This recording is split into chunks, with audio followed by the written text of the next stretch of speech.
A paz do Senhor, igreja. Hoje nós vamos ler Marcos 14. Vamos lá?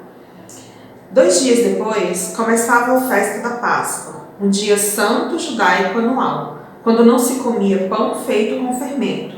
Os sacerdotes principais e outros líderes judaicos ainda estavam procurando uma oportunidade para prender Jesus secretamente e entregá-lo à morte. Mas não podemos fazer isso durante a Páscoa, diziam eles, senão haverá uma revolta. Então, enquanto isso, Jesus estava em Betânia, na casa de Simão o leproso. Durante o jantar, entrou uma mulher com um belo frasco de perfume caro. Abrindo, ela derramou tudo sobre a cabeça dele. Alguns dos que estavam à mesa ficavam indignados entre si por causa deste desperdício, como diziam eles. Mas como ela podia ter vendido aquele perfume por uma fortuna e dar dinheiro aos pobres, resmungavam. Mas Jesus disse: deixa-na em paz. Por que criticá-la por haver feito uma coisa boa? Vocês sempre têm os pobres entre vocês, e eles necessitam grandemente de auxílio e podem socorrê-los sempre que quiserem. Porém, eu não vou ficar aqui por muito tempo. Ela fez o que podia e antes do tempo ungiu meu corpo para a sepultura. Eu lhes digo que verdadeiramente, em todo lugar onde a boa nova for pregada pelo mundo, o feito desta mulher será lembrado e elogiado. Então, Judas Iscariotes, um dos seus discípulos, foi aos sacerdotes principais combinar para lhes entregar Jesus. Quando os sacerdotes principais souberam por que ele tinha vindo, ficaram alegres e lhes prometeram uma recompensa. Então, ele começou a procurar o momento e o lugar certo para atrair Jesus. No primeiro dia da Páscoa, quando os cordeiros eram sacrificados, os discípulos perguntaram a Jesus onde ele queria comer a ceia tradicional. Ele mandou 2 deles a Jerusalém fazer os preparativos.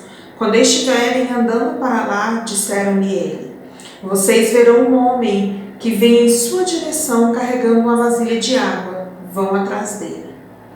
Onde ele entrar, digam ao dono da casa: o nosso mestre nos mandou ver a sala que o Senhor preparou para nela comermos a ceia da Páscoa essa noite. Ele levará vocês para cima a uma sala grande, toda arrumada. Preparem a nossa ceia ali. Então, os 2 discípulos foram para a cidade, acharam tudo como Jesus tinha dito e prepararam a Páscoa. Ao anoitecer, Jesus chegou com os outros discípulos e quando eles estavam à mesa comendo, Jesus disse: eu declaro que verdadeiramente um de vocês vai me trair, um de vocês que está aqui comendo comigo. Uma tristeza enorme se estendeu sobre eles e perguntavam-lhe, um a um: serei eu? Ele respondeu: é um de vocês 12 que estão comendo comigo agora. Eu devo morrer, como os profetas declararam há muito tempo. Mas ó, que infelicidade espera o homem por meio de quem estou sendo traído. Antes ele nunca tivesse nascido.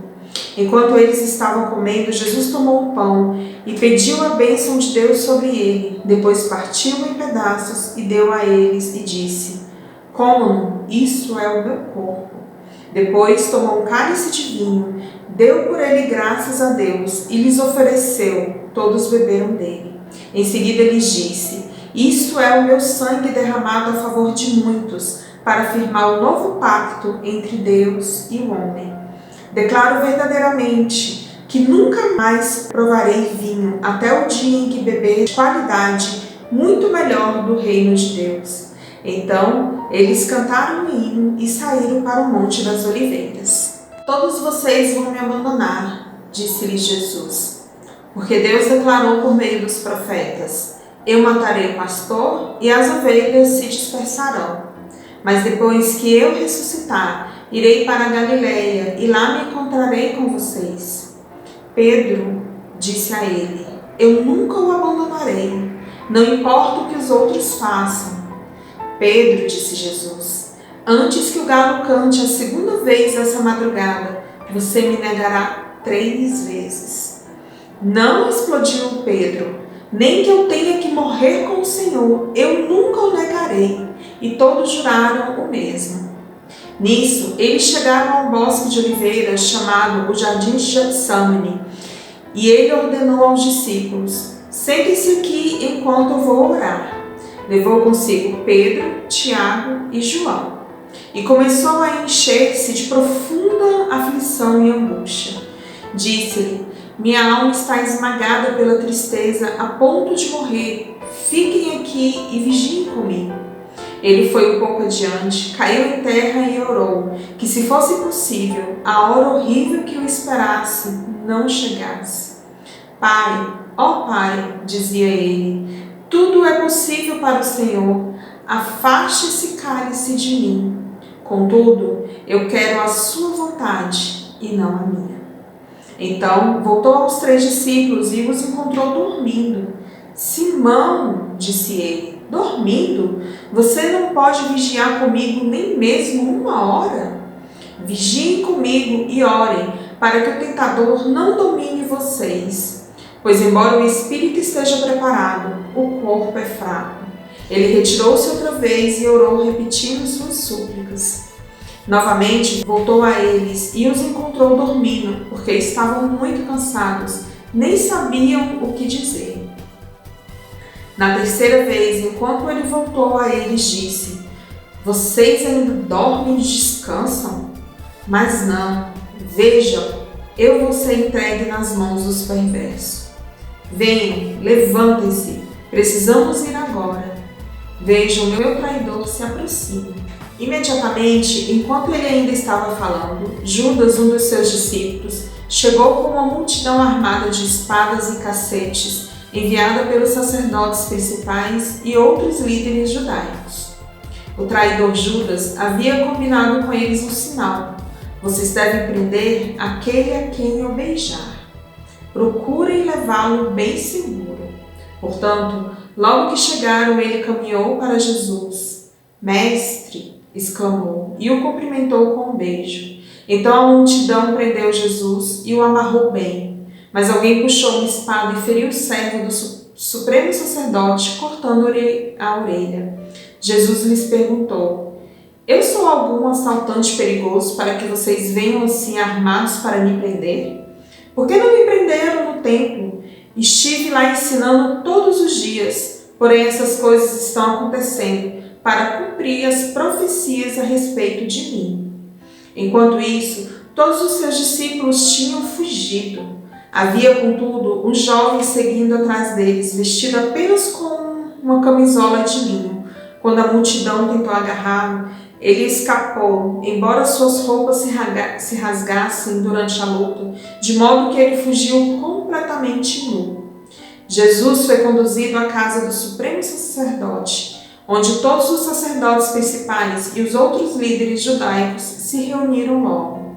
Pedro seguia de longe, e então ele entrou pelo portão da residência do supremo sacerdote e agachou-se ao lado da fogueira entre os criados. Lá dentro, os sacerdotes principais e todo o Supremo Tribunal Judaico estavam tentando encontrar alguma coisa contra Jesus que fosse suficiente para condená-lo à morte, mas os seus esforços eram em vão.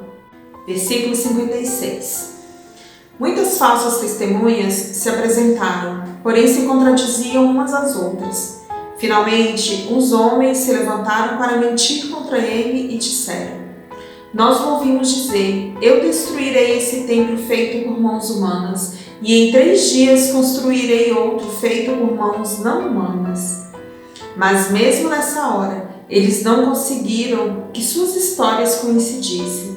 Então, o supremo sacerdote se levantou diante do tribunal e perguntou a Jesus: recusaste a responder a essa acusação? Que tem a dizer em sua defesa? Jesus não deu nenhuma resposta a isso. Então o supremo sacerdote lhe perguntou: você é o Messias, o Filho de Deus? Jesus disse: sou, e vocês me verão sentado à direita de Deus, vindo com as nuvens do céu. Então o supremo sacerdote rasgou as roupas e disse: para que esperar por testemunhas? Vocês ouviram sua blasfêmia. qual é a sentença de vocês? E o voto pela sentença de morte foi de todos. Alguns deles começaram então a cuspir nele, vendaram-lhe os olhos e lhes deram socos no rosto. Ó profeta, quem foi que lhe bateu agora? Zombavam eles. E até os guardas iam lhe dando socos enquanto a levavam para fora. Enquanto isso, Pedro estava lá embaixo no pátio. Uma das criadas que trabalhavam para o supremo sacerdote viu-o aquecendo-se na fogueira. Chegou bem perto e depois disse: Você estava com Jesus o Nazareno. Pedro negou isso. Eu não sei o que você está dizendo, disse ele, e saiu para o canto do pátio. Nesta mesma hora, o galo cantou. A criada o viu de pé ali e começou a dizer aos outros: está ali aquele discípulo de Jesus. Pedro negou outra vez. Um pouco mais tarde, outros que estavam ao redor da fogueira começaram a dizer a Pedro: Você também é um deles, porque é da Galileia. Ele começou a praguejar e a jurar: Eu não sei quem é este homem de que vocês estão falando, dizia. E imediatamente o galo cantou a segunda vez. Então as palavras de Jesus voltaram à mente de Pedro: Antes que o galo cante 2 vezes, você me negará 3 vezes. E ele começou a chorar.